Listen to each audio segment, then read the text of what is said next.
En plein d'été à Hangzhou, il fait très chaud. Malgré la canicule, Zhu Bingren continue d'expérimenter des techniques de création avec du cuivre en fusion. Avec l'aide de son équipe, il en verse sur du foin et de la sueur de bois, puis observe patiemment. Il souhaite connaître la forme que le métal prendra une fois solidifié. Chaque expérience permet une nouvelle découverte. Que c'est beau avec tous ces motifs. Les couches se succèdent, on ne s'attendait pas à ça. Quand on laisse couler librement le cuivre en fusion, ça donne une grande variété de formes magnifiques. En fait, un accident lui a donné l'idée de cette technique de création avec du cuivre en fusion. En 2006, un incendie a détruit l'une de ses œuvres. Il a aussi aidé à sortir des sentiers battus et à se dépasser.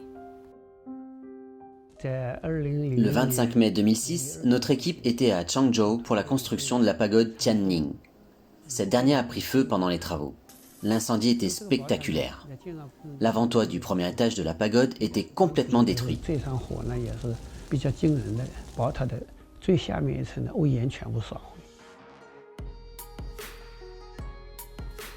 Lors du nettoyage du site, Zhu Bingren était surpris par les nombreuses formes prises par les coulées de cuivre qui s'étaient solidifiées.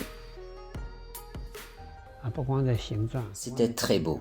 Pas seulement les formes, mais aussi les textures à la surface. Je me demandais si ce n'était pas un message que nous envoyait le ciel. Le cuivre peut se passer de moule. Il peut se révéler en coulant librement. Il nous montre ainsi d'autres facettes et d'autres caractéristiques. Une fleur observée n'éclot jamais, mais un sol non entretenu pousse. Les idées les plus brillantes viennent souvent d'événements triviaux survenus dans la vie. Cette révélation a poussé Zhu à faire sans cesse des expérimentations. Le cuivre reste peu de temps à l'état liquide. Il est très difficile de le travailler. C'est suite à un millier d'essais qu'il a enfin réussi à maîtriser cette technique. Dans ce domaine, la technique de création avec du cuivre en fusion est une innovation et une révolution. On met les moules de côté et on laisse couler le liquide librement. La forme qu'il prendra est due au hasard. Bien sûr, avec notre intervention, on obtient différentes expressions artistiques avec le cuivre en fusion. Pour l'artiste, cette technique a marqué un tournant dans sa carrière professionnelle. Debout, sa première œuvre utilisant cette méthode de création montre une fleur de lotus desséchée qui se tient droite. L'œuvre se trouve au Musée national de Chine. Elle est exposée aux côtés de bronzes anciens. Je souhaite que différentes formes d'art, d'expression artistique s'expriment à travers cette œuvre. Sa création montre la naissance d'un nouveau genre d'art. Zhu dit que la sagesse ancienne inspire ses innovations dans l'art du bronze. Chaque fois qu'il visite le Musée national de Chine, il s'attarde toujours devant des bronzes de différentes dynasties. Derrière chaque objet, il y a une histoire. Ensemble, celles-ci forment la splendide civilisation chinoise.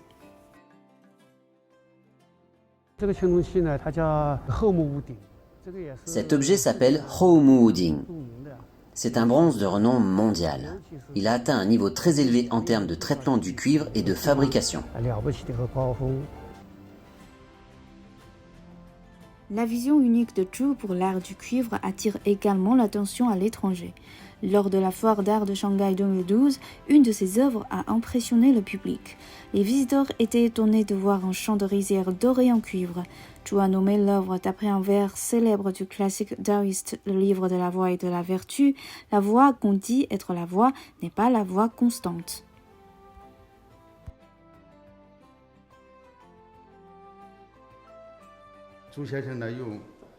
Monsieur Zhu interprète ce vers très connu du taoïsme à travers le cuivre. Il utilise cette matière pour mouler les gènes de la culture chinoise. Il est non seulement le premier, mais aussi le seul à le faire. Je n'ai jamais entendu parler d'un autre artiste qui aurait fait une œuvre en cuivre pour représenter une rizière. Cette dernière est non seulement une source d'alimentation pour les Chinois, mais elle représente aussi leurs sentiments. Le mot ri est aussi homonyme de voix en chinois.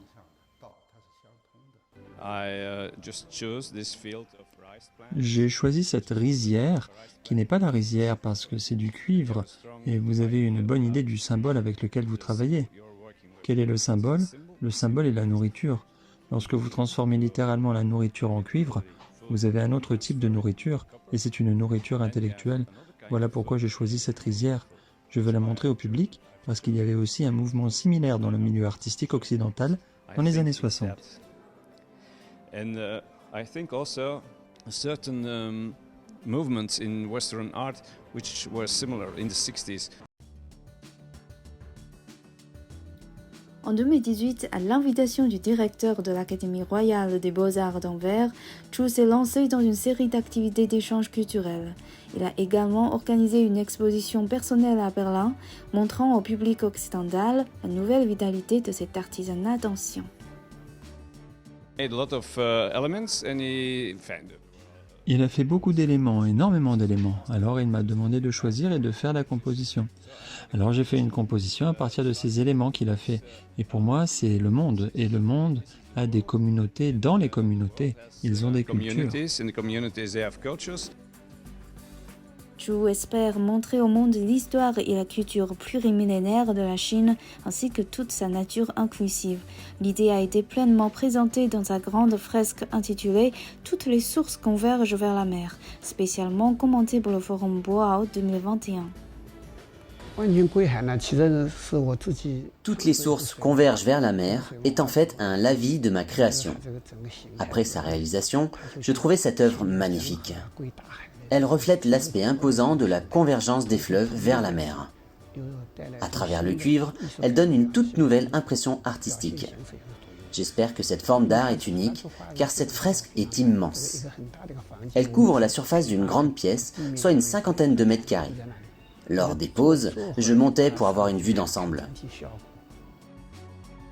Chu embrasse différentes formes d'art, tout comme la mer reçoit chaque rivière.